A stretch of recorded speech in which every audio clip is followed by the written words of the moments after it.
most of our society is really struggling right now with that, even being able to imagine a positive future. Yeah, you don't have to go very far to find policies that are fueling despair in this country.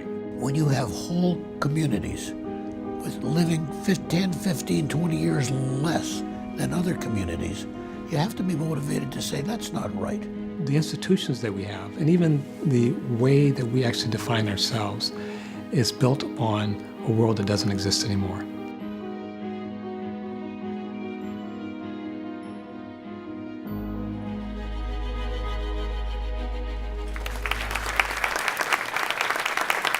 It's an absolute pleasure to be back in Berkeley.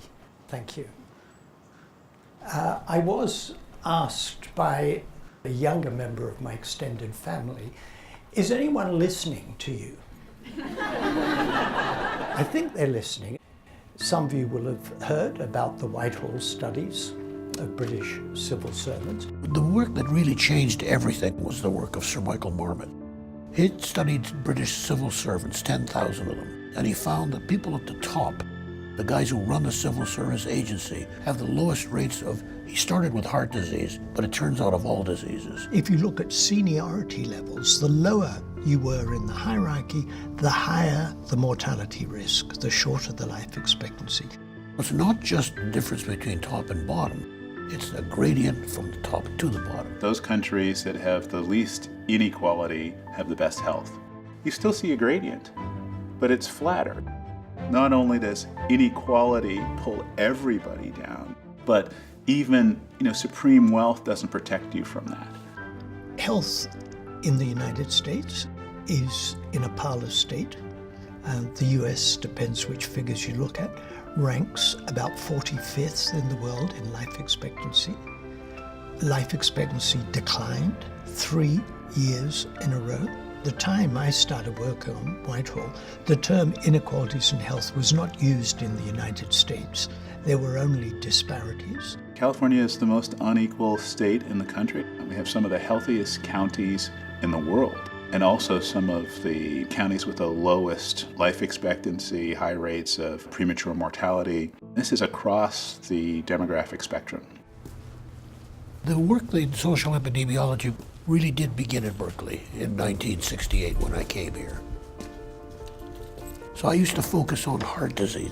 It turns out that when you just focus on diet, cholesterol, and obesity, and blood pressure, those are very important predictors of health. But far more important, surprisingly, is the social issue. When we say agency, we're talking about the ability to influence those things that impact your life. When people have more control over their lives, they have better health outcomes for virtually every disease we know about. It's now turning out that it's one of the most important risk factors of all. These huge corporations that are polluting our water, that are kicking us out of our homes, are the ones setting the parameters for a conversation about public health, about housing, about immigration. This is a condition of crisis that we're in. Living under crisis is difficult. It's traumatic. It raises your cortisol level. It changes the way your body responds physiologically to a whole host of different stimuli. So it's like a quadruple whammy. It changes your physiology, it changes your behaviors, it changes your genetic expression, and you may pass that on throughout generations. It's profound, and we've been able to document it now, and it's reversible through the ABCs. So I grew up in Montreal, Canada in the 60s, 70s, and 80s, but it was just a beautiful society that was very diverse, and there was a lot of opportunity. When I first started doing this work back in medical school in East Baltimore, which is one of the worst slums in the United States, one of the things I noticed was that when I looked into the eyes of people in East Baltimore, they rarely made eye contact with me. Going to South Africa, working in Soweto, in materially much worse conditions, low-income people looked me in the eye. They engaged me in their whole humanity. What I was seeing in East Baltimore was this sense of futurelessness, this sense of profound despair, that they weren't valued as members of society. They were seen as threats. They were seen as disposable. For people who have privilege in this structure, it's convenient to ignore the inequities. We all depend on each other. Even the largest corporation in the world depends on the Mexican lady who comes in and cleans it at night. The reality is we're a pretty racist and sexist country.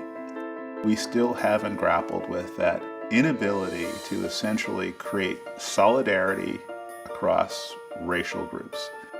Racism is designed to essentially make you feel like you are of less value, that you don't matter. It makes individuals and whole communities feel like they don't belong. Belonging is being seen, being heard, having your whole humanity appreciated. I grew up in Detroit, Michigan, and I'm 6 of 9.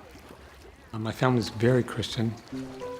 When I was fairly young, 9 and 10, I was reading about Chinese, and the church doctrine was if you didn't believe in Jesus and accept Jesus, you were going to hell. I didn't know any Chinese, but I figured out that they weren't Christian by and large. They'd never even heard of Jesus, and yet they're going to be sent to hell. That just seemed to me fundamentally wrong. At the end of every service, there was a question, do you have any questions? I stood up and I said, what's going to happen to the Chinese? The minister couldn't answer satisfactorily to me, so I never went back to church. Belonging is basically saying we're part of each other, we're connected to each other, and no one's better than others. And all of us belong here. This is our home collectively. It's not my home or your home, it's our home. And we have an obligation to our house, to our home, to the earth, and to each other. That's belonging. Assess the correlation first. I grew up in Buenos Aires. I came to the United States when I was like 13. The first organizing work that I did was in the Mission District, which at that time was a Latino neighborhood. There was a unit of 80 low-income families. The landlord told them they had to all leave the building permanently.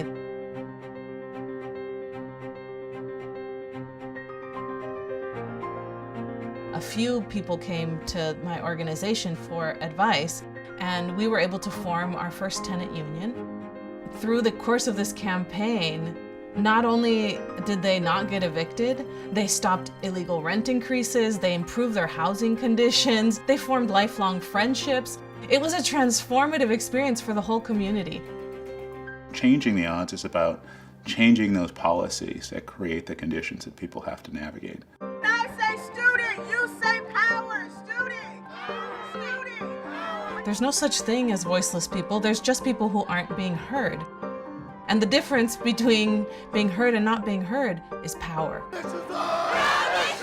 So how do we actually make a world where we don't erase people? We're all part of a community. What affects one of us affects all of us. When some of us are suffering, all of us are affected. We need to get that into our thinking. But we're part of something bigger. We're connected to each other, we're connected to the earth. Now's the time where we can transform. When you have a sense of shared identity, you start working on policies that are universal, that help everybody. And when you have universal policies that help everybody, you create conditions of opportunity where everybody can participate in the larger society. The power of everyday people when we come together is astounding. And none of us can be healthy by ourselves. Health is hope. And hope is basically a product of being able to look into the future and seeing meaningful opportunity.